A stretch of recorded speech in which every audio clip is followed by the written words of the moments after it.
Hello everyone. So இன்னைக்கு நம்ம இந்த வீடியோல பார்க்க போறது என்னன்னா ஒரு மோல்ட்ல எவ்வளவு சோப் பிடிக்கும் அப்படினு எப்படி கண்டுபிடிக்கிறதுங்கறத இந்த வீடியோல பார்க்க போறோம்.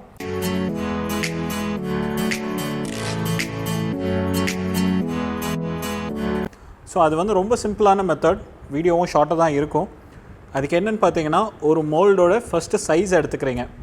ஸோ இது வந்து லெங்த் ஆஃப் த மோல்ட், இது வித்து, ஹைட். ஸோ அந்த 3 வேல்யூஸ் இருக்குது. ஸோ இது 3ஐயும் மல்டிப்ளை பண்ணிங்க அப்படின்னா இந்த மோல்டில் எவ்வளோ சோப் பிடிக்கும் அப்படின்னு கண்டுபிடிச்சிக்கலாம். ஸோ இந்த மோல்டோட சைஸ் பார்த்தீங்க அப்படின்னா இந்த வித். ஸோ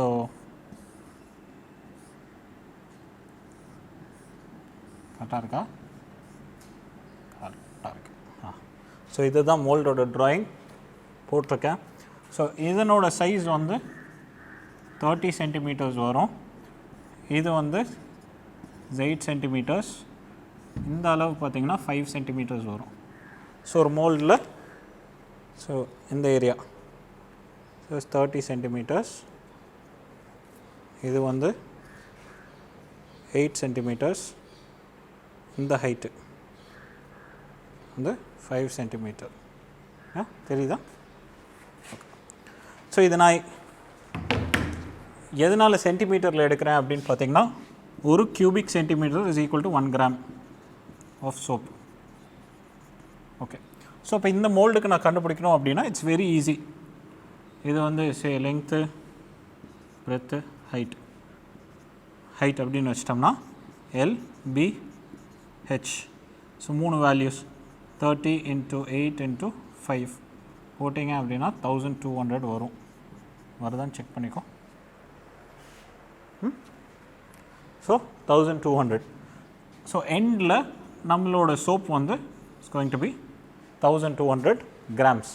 ஸோ இப்படி தான் வந்து கால்குலேட் பண்ணணும். அண்டு அடுத்தது நான் சோப்ஸில் ஆயில்ஸ் எவ்வளோ எடுக்கிறது, லை எவ்வளோ எடுக்கிறது. ஸோ எப்படியும் அதில் கொஞ்சம் அதிகமாக தானே வரும். அண்ட் இந்த மோல்டு பார்த்திங்கன்னா நம்ம சேல் பண்ணுறதுமே 1 kg மோல்டு அப்படிங்கிற லேபிள் பண்ணி தான் சேல் பண்ணுவோம்.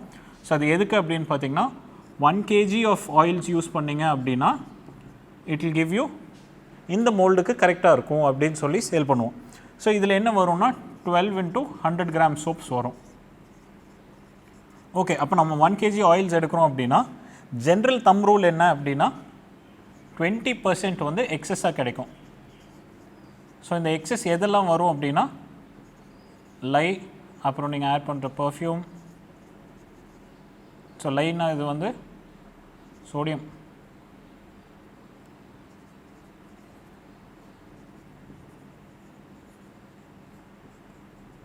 sodium hydroxide plus water, perfume, அப்புறம் வந்து நீங்கள் ஆட் பண்ணுற அடிட்டிவ்ஸ், இதெல்லாம் அப்ராக்சிமேட்டாக 20% வந்து எக்ஸஸாக கிடைக்கும். ஸோ எப்போ நீங்கள் மோல்டு கால்குலேட் பண்ணாலும் அப்படி தான், நீங்கள் எடுக்கிற ஆயில்ஸோட அளவுலேருந்து 20% எக்ஸஸ் வரும். So that is how you do it. And இன்னொரு மெத்தட் என்ன அப்படின்னா, ஓகே நான் இவ்வளோ கால்குலேஷன்ஸ் எல்லாம் போடணுமா, இவ்வளோ கஷ்டப்படணுமா அப்படின்னா வாட்டர் மெத்தட் அப்படின்னு ஒன்று இருக்குது. ஸோ இந்த வாட்டர் மெத்தடில் என்ன பண்ணுறீங்கன்னா இதே மோல்டு எது வரைக்கும் சோப் போடணும் அப்படின்னு நினைக்கிறீங்களோ அது வரைக்கும் வாட்டரால் ஃபில் பண்ணிடுங்க. அதுக்கப்புறம் இந்த மோல்டோட வெயிட்டை டேர் பண்ணிவிட்டு வாட்டரோட வெயிட் மட்டும் எடுத்தீங்க அப்படின்னா which is equal to grams of soap. So வாட்டரோட வெயிட் என்ன வருதோ அவ்வளோ வெயிட் வந்து சோப்ஸ் பிடிக்கும். அவ்வளோதான். இதை பற்றி சொல்கிறது வேறு ஒன்றும் இல்லை. Thank you, by.